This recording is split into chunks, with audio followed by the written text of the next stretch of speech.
When people tell you to go read the Psalms to make you feel better, this is what they're talking about. They're talking about these moments where we read something like Genesis 1 and we get a sense that God has ordered creation and has a plan and purpose for us, and that purpose makes sense in how we're living and being right now. This is the solid footing, you could say, of the Psalms. I told you we went to Tofino last week. We did some hiking. I love being outdoors with my kids and family and just experiencing nature. But about a year ago, I noticed a shift in Kayam when we would go hiking. He was just turned 5, but I noticed he started treating it differently.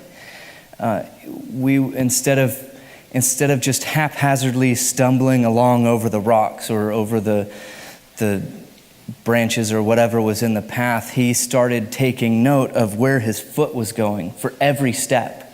He was looking for that solid, firm ground to put his foot. And it was really quite interesting because there was this major shift, and instead of just jumping into through 2 rocks or something like that, he's looking for the right path to make his way. And that's what the Psalms of orientation are about. It's about that moment when we realize that there is solid footing here if we're putting our feet in the right place as we walk along. And it was fun to watch in that. This week they had some hard times because there was a lot of slippery wood and stuff like that we were walking along. But just watching the difference between my 2 kids and one of them just falling literally all over the place and saying over and over and over, you got to look where you're putting your foot. You got to look down. Stop looking into the trees and just look down. But he has this sense of wonder of everything, right? And the other one consciously putting that foot on solid ground most of the time. So this is the solid ground. This is the solid footing of the Psalms that we turn to. And they're the ones that order our universe. And I use that term order because I don't know another way to put it. When you look out into the world, there's a system at play. And I'm not exactly sure what words to use here, but things are ordered in a certain way. Genesis 1 does this perfectly. When we read through Genesis 1 and slowly but surely describes God creating, and not that we don't need to get into a scientific thing, but the purpose of that is to say that this is created and it's purposeful and it has meaning and it has direction and it is ordered in a way that makes sense because God is a God of order. And it comes out of a place of chaos. Have you noticed that in Genesis 1 that the beginning is this place of chaos and the shift is into a place of order and we could say solid or firm footing. So this is what the Psalms of orientation are all about. And some of them are actually creation psalms, just like Genesis 1. And some of them are psalms about Torah, where they're explaining how you're supposed to live and be, and righteousness, words that we're uncomfortable with sometimes. But explaining that if everything is properly in place, then life is good. Before we get too far ahead, I want to identify something. That when life is good for the majority of people, most often, life is not good for a minority of people. And for those in that moment of status quo, in that moment of the majority attempting to maintain something of orientation, of order, of status quo, turns into a place of marginalization for those on the outer rims of that society. And so we have to be wary of that when we're talking about this before we get too far. One of the things that I love about the Psalms, and you don't get this right off the bat. If you just read through the Psalms, here's what we like to do. We like to take them personally, and some of them that's appropriate. Others are communal psalms. Others are about life together. But all of them really happen in the context of community. Every single psalm was put in this place to be read communally, to be read together, to be read out loud at different times of the season. So as we run into Easter, we think about things that are supposed to happen. So we have a Good Friday service on Friday. We have Easter Sunday, and we have things that are supposed to happen. Well, the Psalms were used in seasons to mark the cycle of God's creation, the cycle of God's of faith journey for individuals and for the community. And nothing, I'll say almost nothing in Scripture is intended to be read alone. But that's how we often do it. And so we want to remember that as we look at some of these this morning. So if you have your Bible and you'd like to read along, we're going to look at Psalms 112 this morning.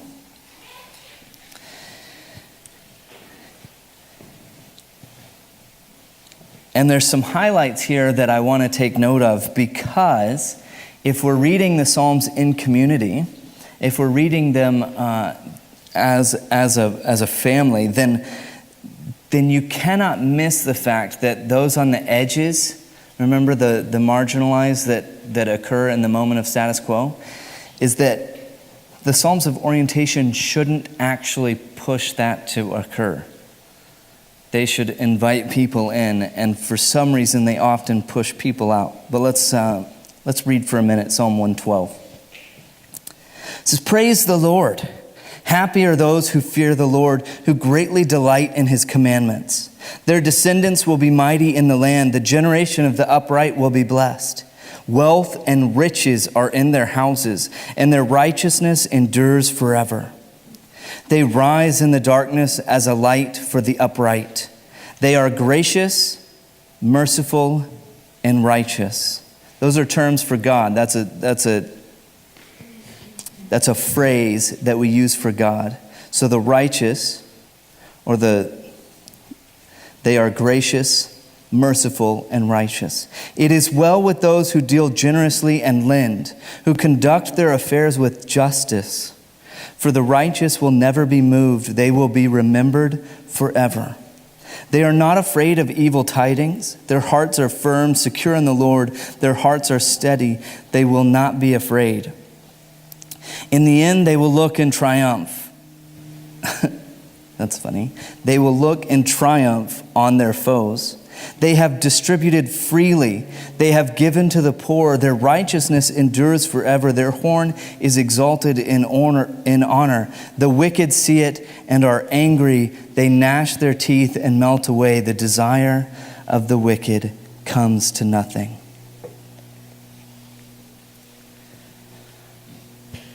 When we're in the right place and we read this psalm, everything makes sense. Do you hear the connection between the good who are blessed? Even, I'm quite uncomfortable with this, even wealth and riches in their houses. And then the wicked, toward the end of this, see it and are angry. They gnash their teeth and melt away. The desire of the wicked comes to nothing. So there's this contrast between those who are following the Lord faithfully, are blessed, and those who do not are not blessed, and everything that they do comes to nothing. Does that sound like the world you know?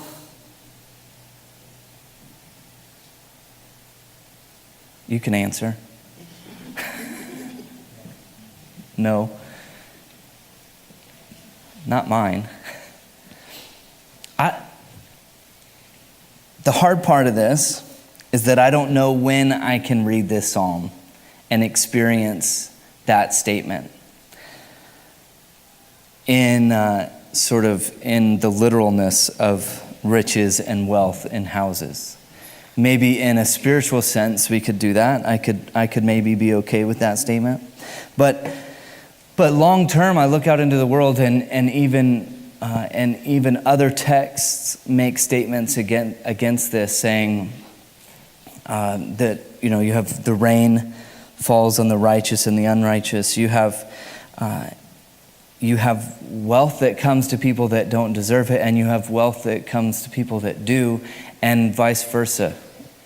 Well, and poverty that comes to those that do and don't, whatever. And then you get into the conversation of who deserves it and who doesn't. Then it's all messy. Here's what this does, is it gives us a framework. When the world is operating properly, as we think it should, then this is how we think about the world. And unfortunately, a lot of us do take this approach that literally, wealth will come to you if you have the right faith or you have the right place. This has been a common thread in Christianity over the last, 10, 15, 20 years, where there's actually a name for it even. It's termed the prosperity gospel. And the statement is that if you have the right faith, God will bless you. When I was in high school, I graduated. If you know anything, this may put a date on me, but the Prayer of Jabez came out as a book about this small little prayer in, I think it's in Deuteronomy. And the statement was, if you pray this prayer authentically, then your land, your space, your wealth will increase.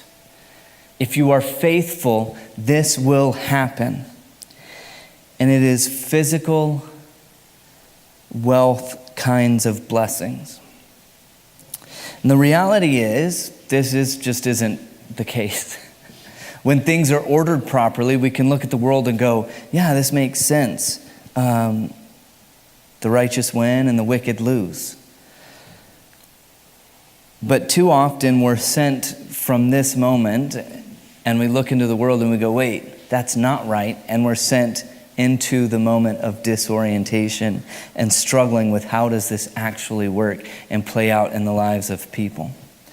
And this prosperity gospel does some really damaging things. I walked into a church in Atlanta when I was studying there. We were struggling to find a church that we could be comfortable in.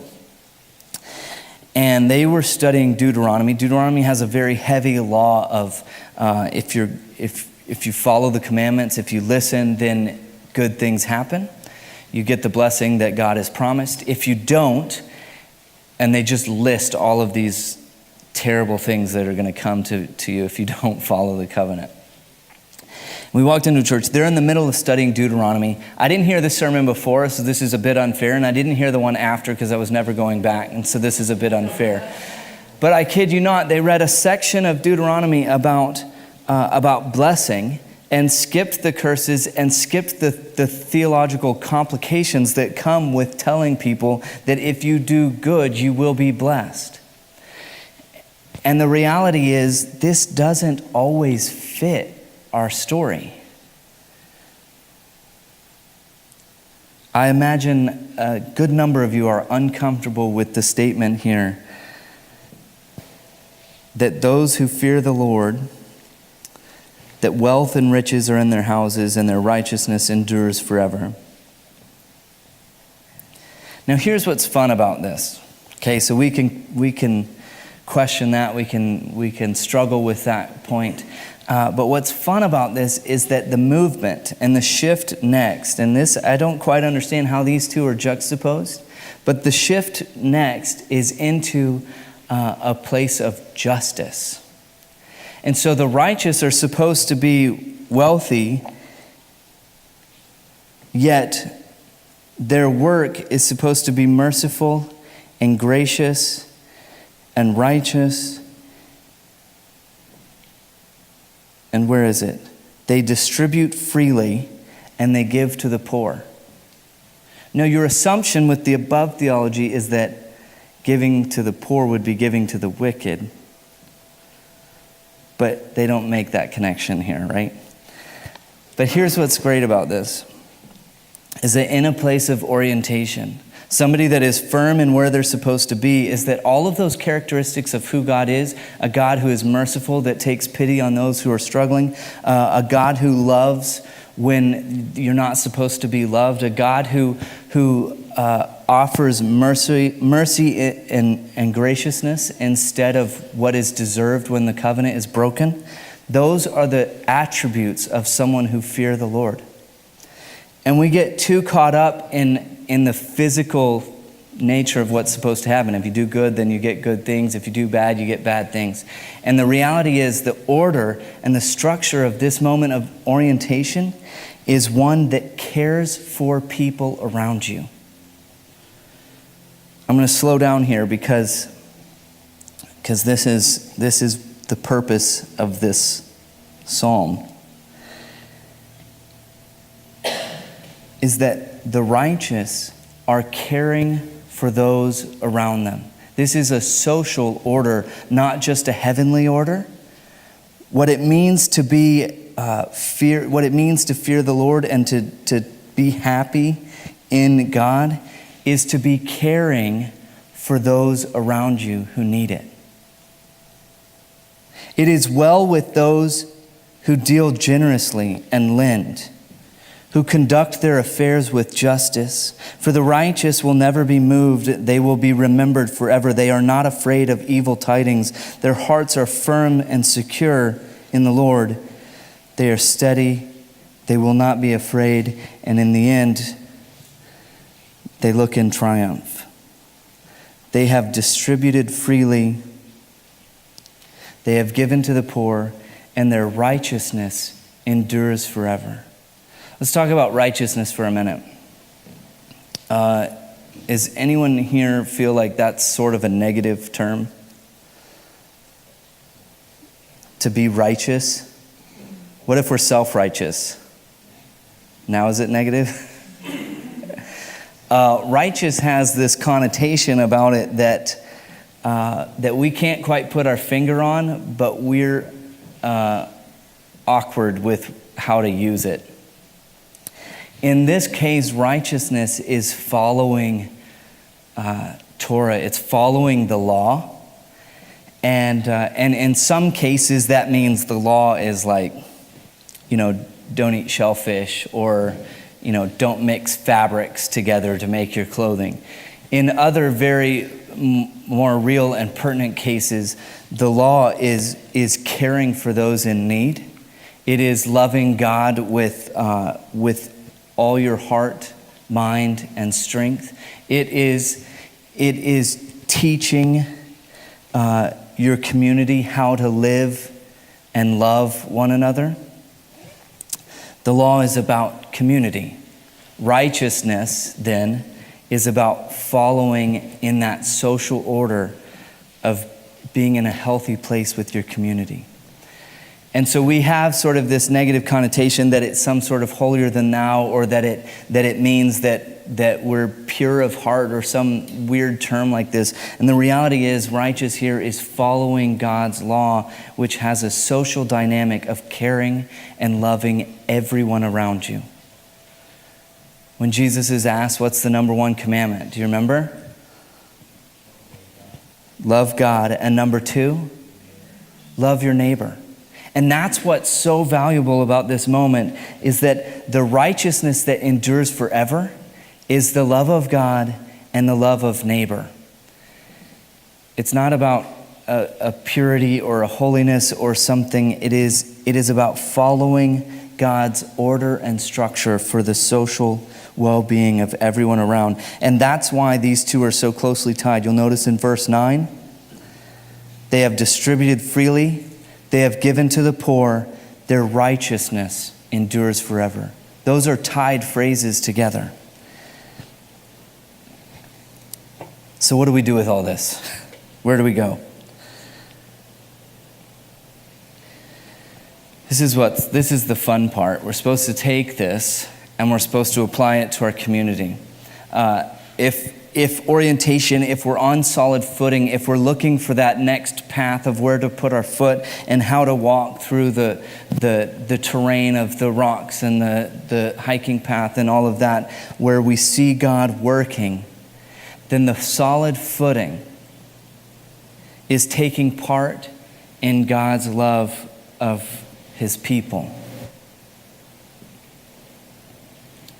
The joy in this moment, notice we begin with happy.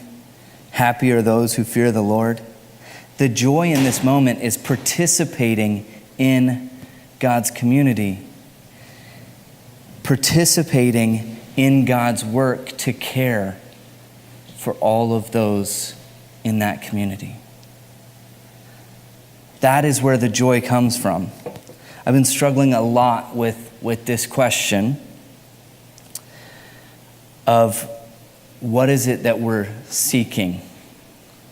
We talk about seeking God. We talk about seeking joy. We talk about seeking happiness, the pursuit of happiness, the pursuit of righteousness. We use these terms, and I've been struggling a lot with, okay, what does that mean?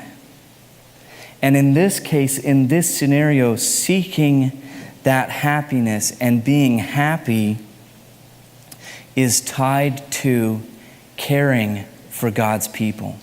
There's a direct connection that the joy is found